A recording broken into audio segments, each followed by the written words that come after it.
Жер бетінде мінсіз мекен жоқ. Әр қоғамның өзіне тән мәселелері болады. Мысалы жемқорлық, қоршаған ортаның ластануы, баршаға сапалы білім бере алмау, баспана тапшылығы, аштық, немесе сапалы денсаулық сақтау қызметінің жетіспеушілігі сияқты қиындықтар мен күрделі мәселелер бар. Осы түйткілдерді шешуде жергілікті үкіметтің, кәсіпорындардың, қоғамдық ұйымдар мен білім беру мекемелерінің рөлі зор. Жұмыла көтерген жүк жеңіл демекші, әрқайсысы өз үлесін қосқанда ғана қоғамдағы күрмеулі мәселелер шешімін табады. Сол себепті қоғам үшін түрлі мәселелерді шешуге белсенді араласатын, ерікті түрде сол мәселелерді шешуге дайын жандар қажет. Бұл азаматтық белсенділік деп аталады.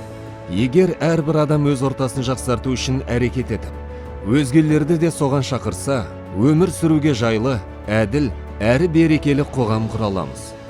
Көптің қолы көкке жетеді дегендей, азаматтық белсенділік ортақ мүддені жұмылып, ынтымақпен әрекет етуге негізделеді. Шынайы демократия орнаған қоғамдар азаматтық белсенділікті қолдайды, әрі құрметтейді.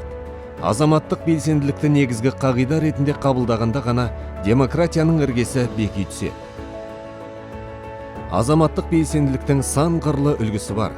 Олар саяси белсенділік, волонтерлық, жергілікті ұйымдарға мүшелік, маңызды мәселелерді шешу үшін қаржы жинау, не болмаса өз даусын қоғам игілігі үшін пайдалану, бәрі де азаматтық белсенділіктің айқын көріністері.